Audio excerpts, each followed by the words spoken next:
తెలుసా? ఉదాహరణకి నేను ఒక మాట చెప్తాను. ఎక్కడైతే దృష్టి ఉంటుందో అక్కడ మనస్సు ఉంటుంది. ఎక్కడైతే మనస్సు ఉంటుందో అక్కడ కార్యం ఉంటుంది. ఎక్కడైతే కార్యం ఉంటుందో అక్కడ ఫలితం ఉంటుంది. దేవునికి స్తోత్రం, హల్లెలూయా. అర్థమవుతుంది ఆ దృష్టి? యెహోవా కను దృష్టి ఆయన యందు భయభక్తులు కలిగిన వారి మీద ఉంటుందంట. దేవునికి స్తోత్రం, హల్లెలూయా. దేవుని కన్ను దృష్టి మన మీద ఉంటే ఆయన మనస్సు మన మీద ఉండిద్ది. ఏంటంట? ఆయన మనస్సు మన మీద ఉంటుంది. ఆయన మనస్సు ఎప్పుడైతే మన మీద ఉంటుందో మన దగ్గర ఏం చేస్తాడు? ఆయన కార్యము చేస్తాడు. దేవునికి స్తోత్రం, హల్లెలూయా. ఎప్పుడైతే ఆయన కార్యము చేస్తాడో ఆయన కార్యానికి ఏదైనా వ్యతిరేకం ఉంటుందండి? ఫలితం అనేది రావాల్సిందే. ఆకాశము నుంచి హిమమును వర్షమును భూమి మీద పడి తిరిగి నా దగ్గరికి నిష్ఫలముగా రాదంట. దేవుడు అంటా ఉన్నాడు యెషయా గ్రంథములో. ఎలా వచ్చిందంట? అది తగిన ఫలాన్ని తీసుకుని వచ్చిందంట. అట్లాగే ఆయన కన్ను దృష్టి నీ మీద పడితే మన బ్రతుకు ఎలా ఉంటుంది?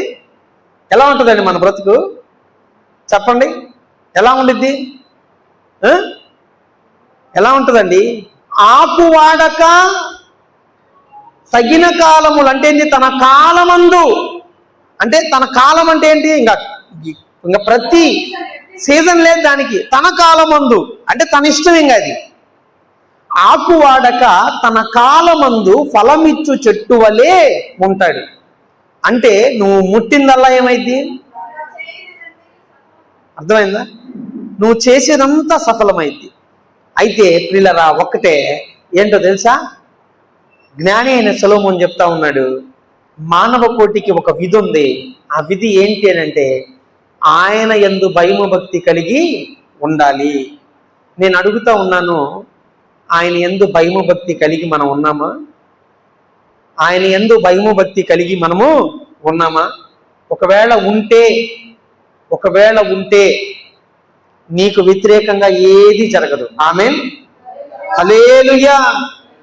దేవుని ఎడల నువ్వు భయము భక్తి కలిగి ఉంటే నీకు వ్యతిరేకంగా ఏది జరగదు. ఎందుకంటే దేవుని కన్ను దృష్టి నీ మీద ఉంటది.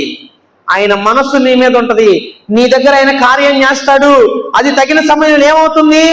ఫలభరితంగా ఉంటది. ఆ ఫలాలు నీ చుట్టుపక్కల ఉన్న వాళ్ళందరూ కూడా ఏం చేస్తారండి? తింటారా లేదా? కాబట్టి గమనించిన ప్రియులరా, యెహోవా యందు భయము భక్తి